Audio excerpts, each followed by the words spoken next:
Yo, what's going on, guys? And today we'll be doing the offseason preview for the Philadelphia 76ers, who kind of had a gap year due to the ubiquitous situation they found themselves in. Even worse than the Grizzlies last year, where like 99% of their roster was hurt. One of the games I was at for covering the Heat this year as a media member was the Sixers versus Heat end of the year, and Quentin Grimes and Lonnie Walker both went off that game. There was literally no one else playing. And I asked Nick Nurse about Grimes. Did you bring the Nick Nurse pill out, put a blue line on the ground, and hammer his shooting down before he started playing with y'all? And he said, no, this is something that he came with, and just the opportunity. And someone who graduated from the University of Kansas, I've always admired Quentin Grimes. Was upset when he went to Houston and broke out like I thought he was going to do for the Jayhawks, and then was happy that he was figuring out with the Knicks and then with the Mavs and now with the Sixers. So it seems like he's going to stick around. Let's break down one of your thoughts. What is your focus this year in the offseason?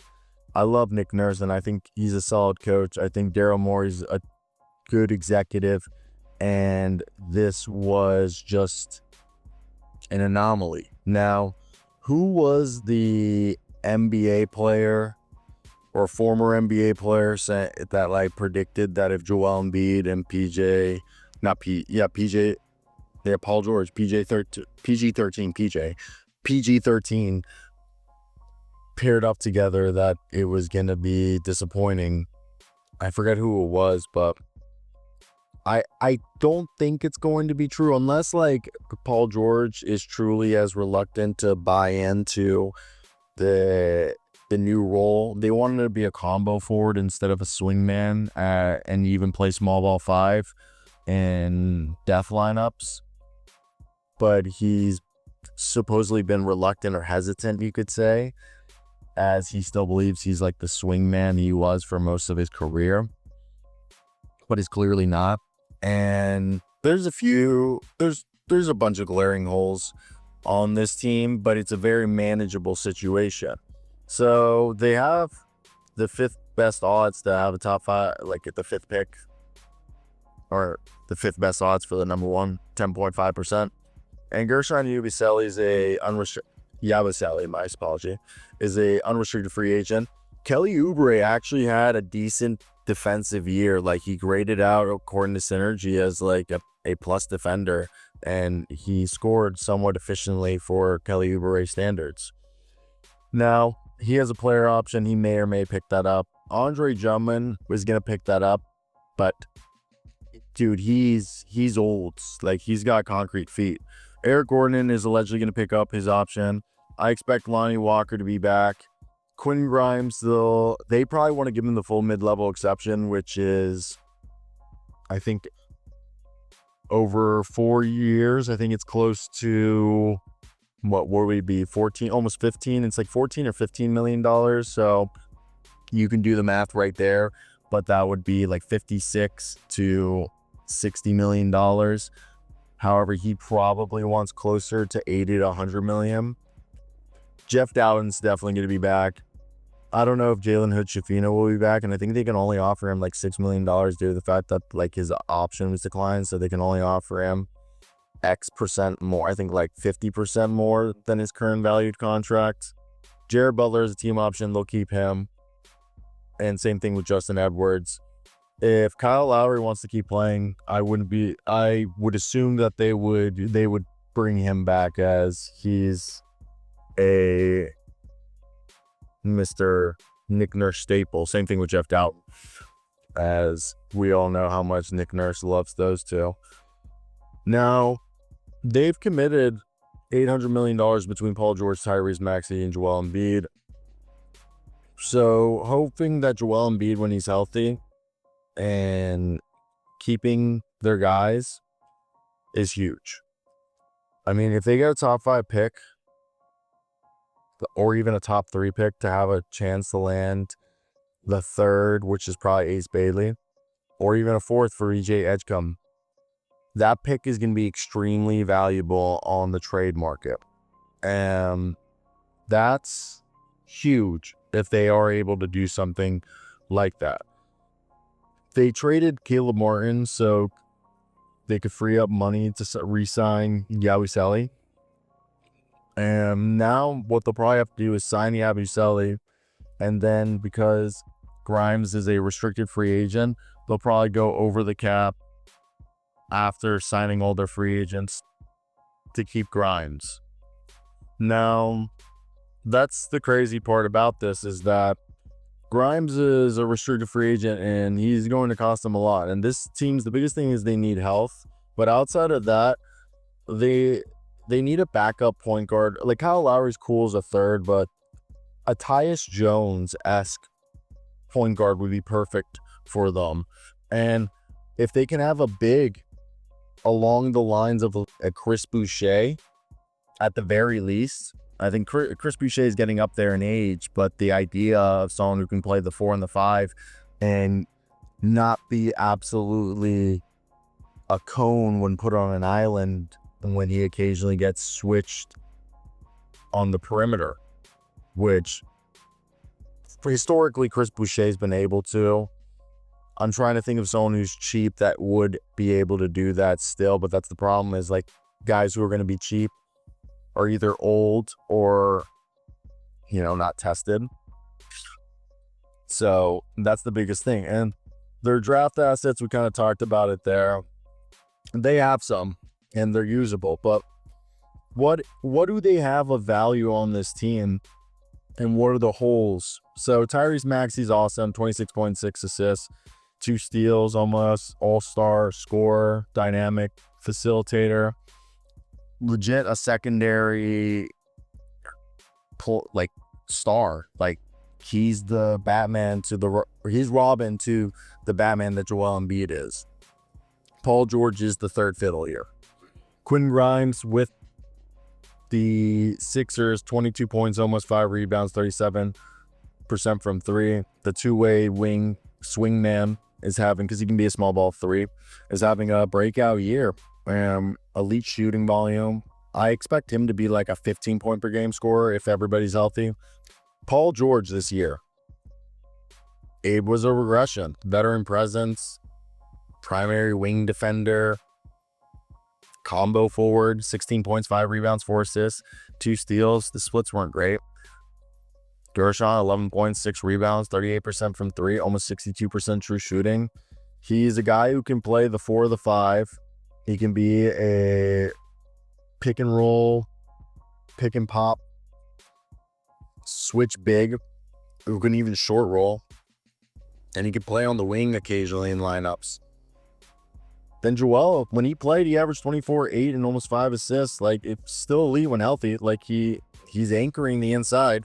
I love Jared Butler. Jared Butler had I think 3 of 9 of the game I was at, and I asked, and the game before, I think he had 18.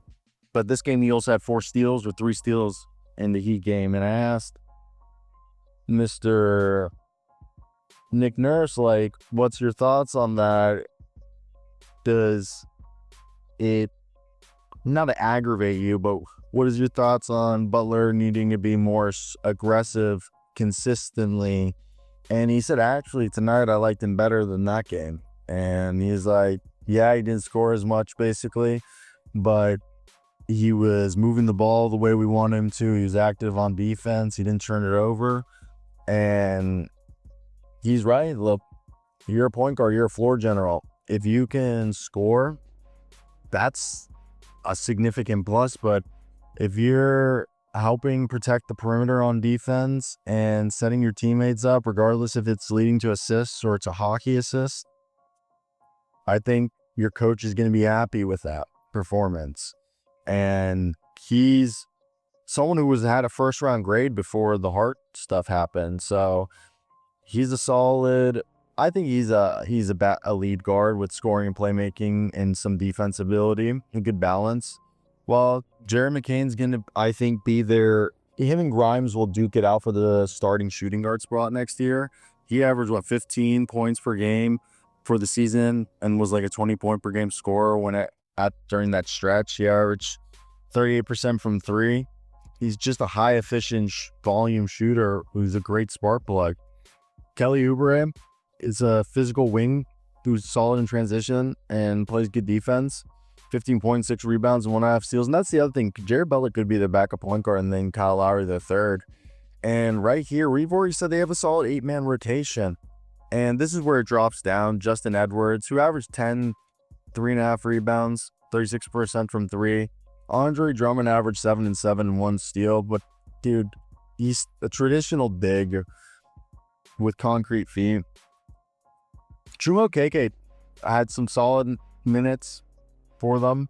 I know he was a guy that they ended up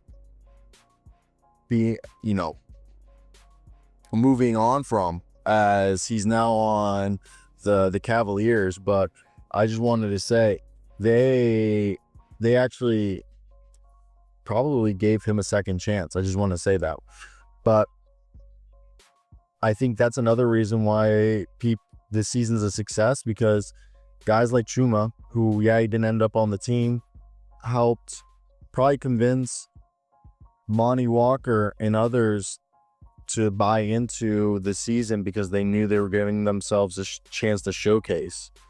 Lonnie had 12.5 points, 24 minutes a night. And right there is like behind, if your ninth guy is Lonnie Walker, that's not terrible. And then you have Adam Bona, 16 minutes, 6 points, 4 rebounds, 1.5 blocks. Physical, athletic, big, good rim. I think if he's at your end of the bench, that's not bad. And you still have Eric Gordon. I think you're kind of a healthy, because if you Eric Gordon, as I already mentioned, as your 10th guy, all right? Or no, let's do Adam Bona as your 10th guy. 9th guy is Eric Gordon. 8th guy is Lonnie Walker. 7th is Kelly Oubre.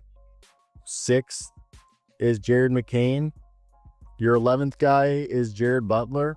And then your starting 5 of Embiid, Gershon, Paul George, Quentin Grimes, Tyrese Maxey.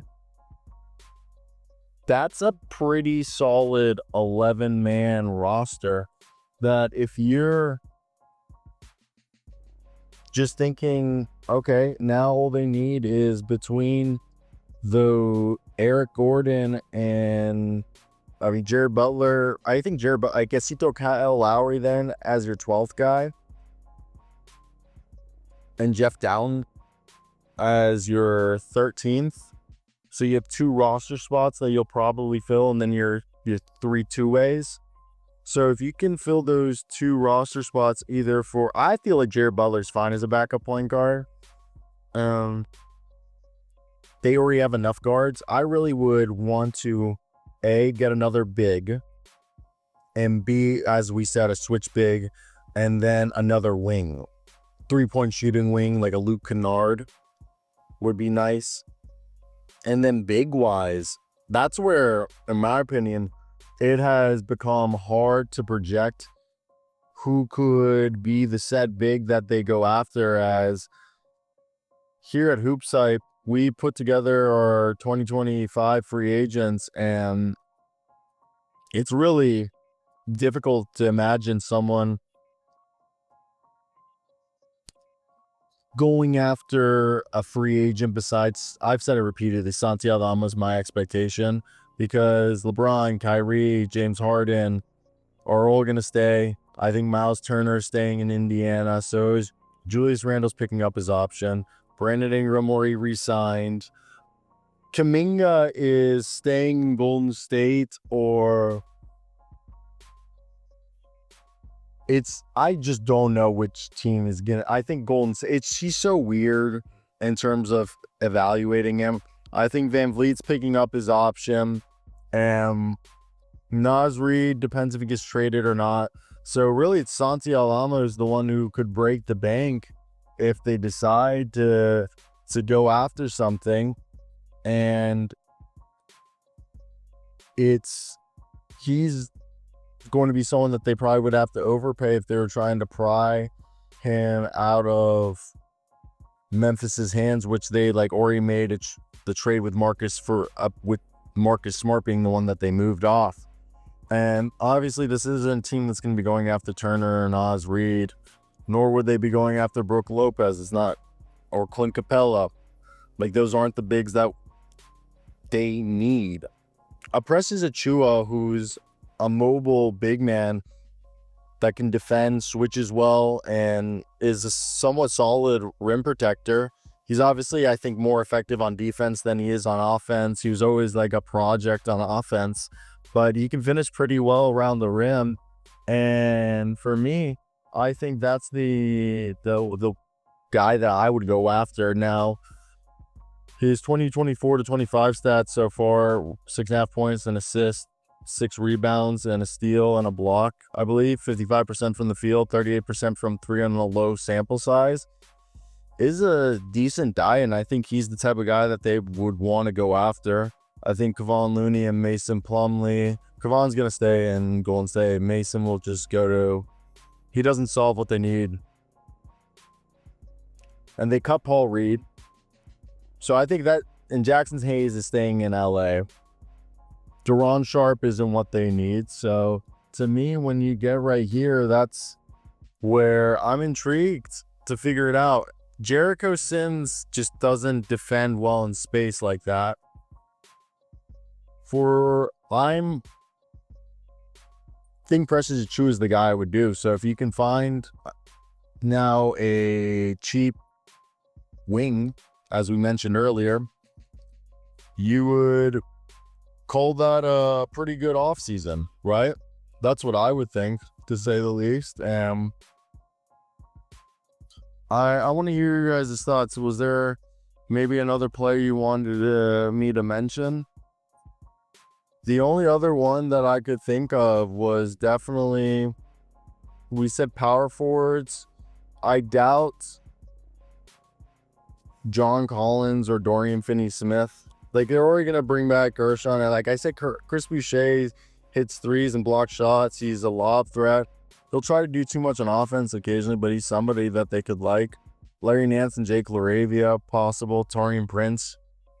All guys that I think, if they wanted to go more the forward route, if they wanted to go more the wing route in terms of just shooting, I think I would love Javonte Green. I think they want more of a volume shooter like a Malik Beasley, but he seems like he's going to stay in Detroit. Bojan Bogdanovic could have them, but he missed all of 2024 to 25. I don't know what he's going to be up to at that point in terms of mobility. And Matisse Thybulle, low volume, so that's the other problem. One of the Champagnes. But yeah, I'm done. I'm rambling here.